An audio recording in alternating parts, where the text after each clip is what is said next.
안녕하세요. 다이마트 뺑기통통입니다. 이번 시간에는 에폭시 바닥재 중에서 가장 가성비가 최강이라는 에르스용 에폭시 라이닝에 대해서 설명드리도록 하겠습니다.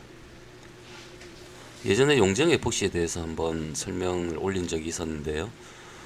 기존 공장이라든지 그 다음에 창고라든지 이런 실내에 가장 많이 쓰이고 있는 게 사실 이런 용제형 에폭시입니다. 도장이 쉽고 간편하기 때문에 많이 쓰이고 있고요.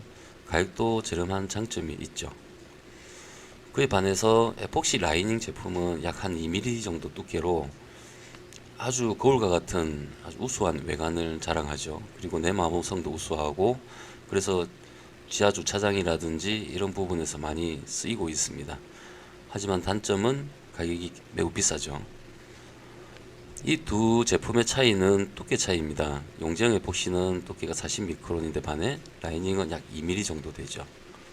그래서 오늘 소개드릴 이 에르스용 라이닝은 이런 에르스 기계를 가지고 도장을 하게 되는 그런 에폭시 라이닝 제품의 종류의 하나입니다.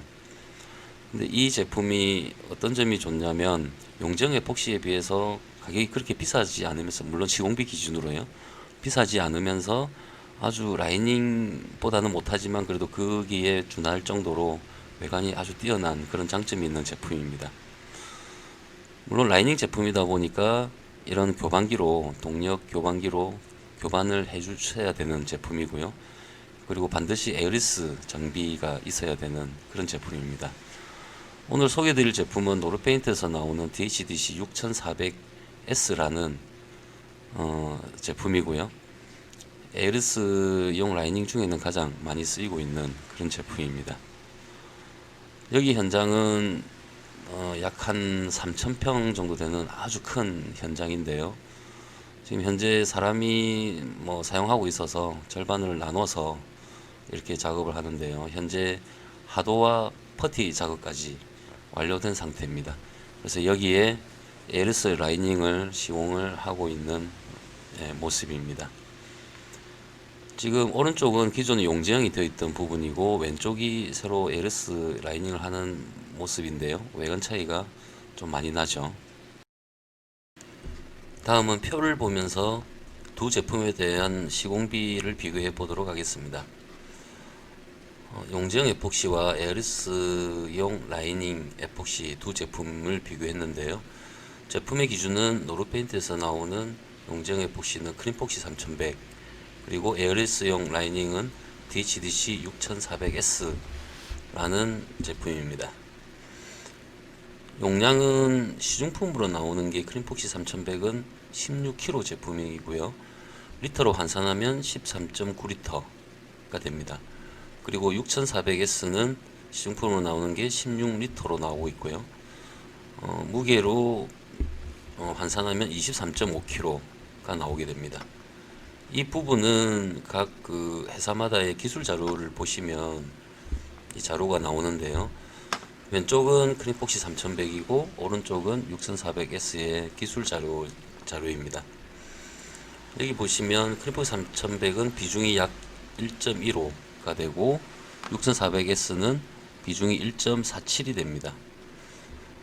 얘가 같은 부피라면 무게가 훨씬 무겁다는 얘기죠.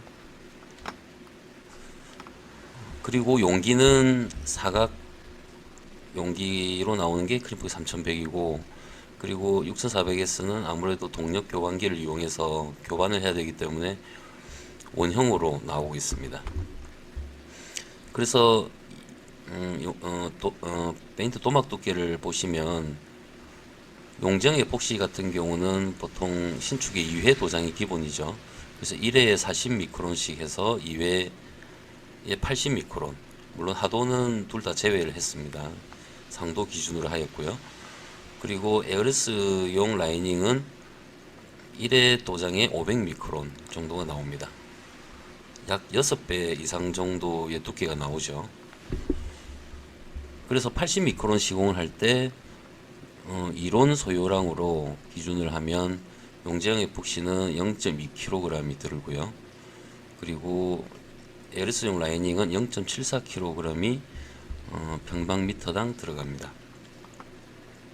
이 소요량도 각 회사 기술 자료에 보시면 건조도막 두께가 예를 들어 40미크론일 때 이론 도포량은 0.1kg 아니면 10평방미터 리터당 부피로 했을 때는 이런 기준이 나오고요.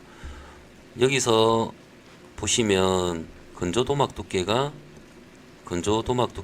이제 신나하고 섞어서 도장을 하고 난 뒤에 신나가 완전히 증발하고 난 다음에 남는 두께를 얘기합니다. 그게 40미크론이고 신나하고 도장했을 때는 100미크론이 됩니다. 그러면 약 60미크론 정도 두께가 신나가 증발해서 줄어드는 거죠. 그리고 그래서 이 고형분 용적비라는 게, 고형분이라는 게 그 페인트가 건조되고 나서 남는 어떤 일종의 건더기 형태가 40% 정도밖에 되지 않는다는 얘기입니다. 반면에 에어리스용 라이닝 같은 경우는 이게 무용제죠. 무용제라는 말은 신나가 용제, 즉 신나가 안 들어간다는 얘기입니다. 들어가 있지 않고, 그래서 건조도막 두께가 500미크론인데 이거를 습도막 두께, 그러니까 처음 도장했을 때도 500미크론이 된다는 얘기입니다. 그러면 얘가 용제가 없기 때문에 부피가 줄어드는 그런 게 없는 거죠. 그래서 보시면 고형분 용적비가 약 99에서 플러스 마이너스 1이니까 약 100%로 보시면 됩니다.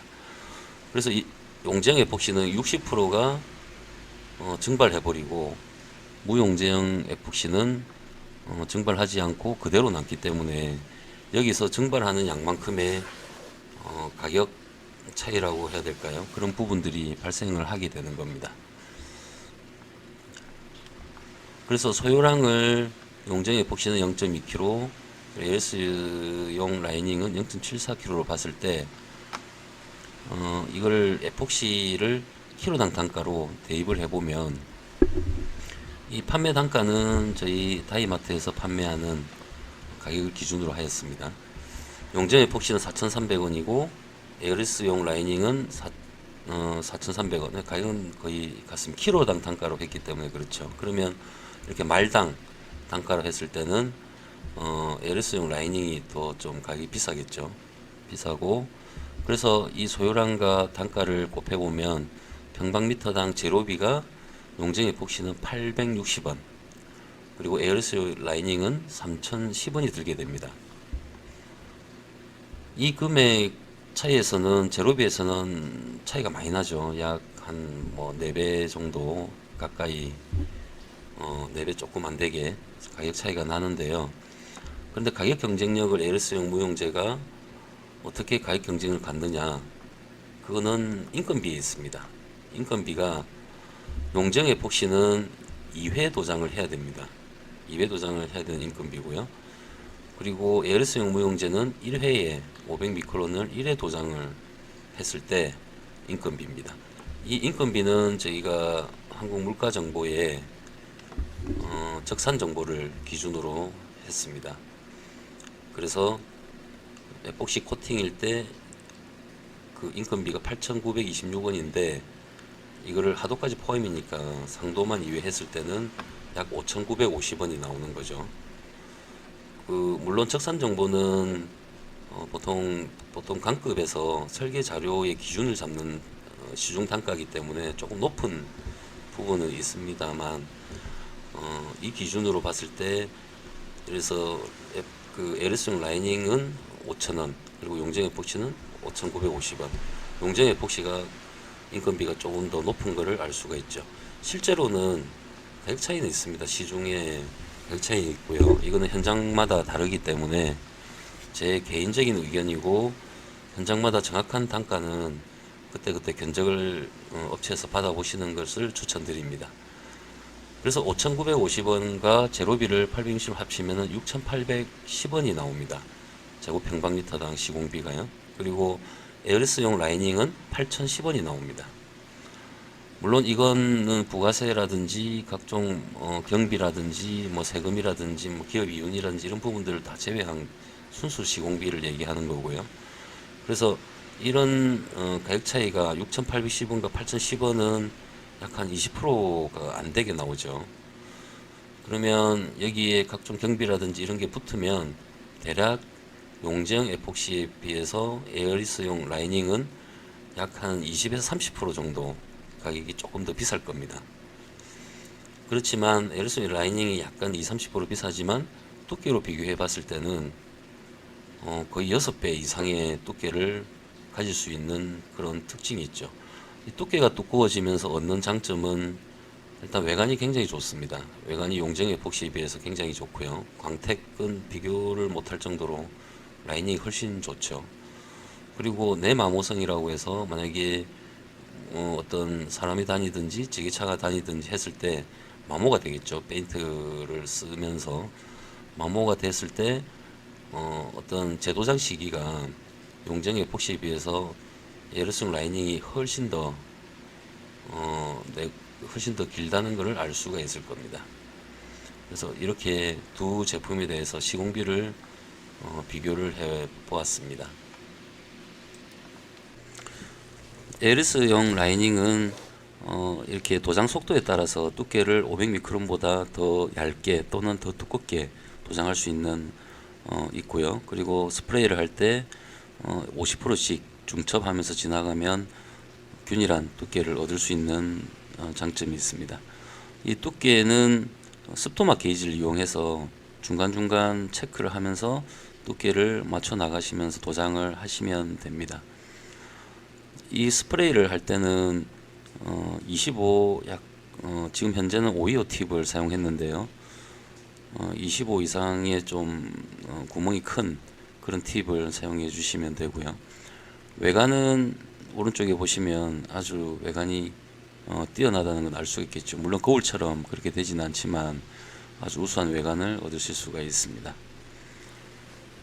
이 현장도 이렇게 마무리를 하고 가운데는 용지형 에폭시를 논슬립제를 넣어서 미끄럼 방지 형태로 보행자 통로를 만들고 안전띠를 이렇게 도장을 해서 마무리를 했습니다.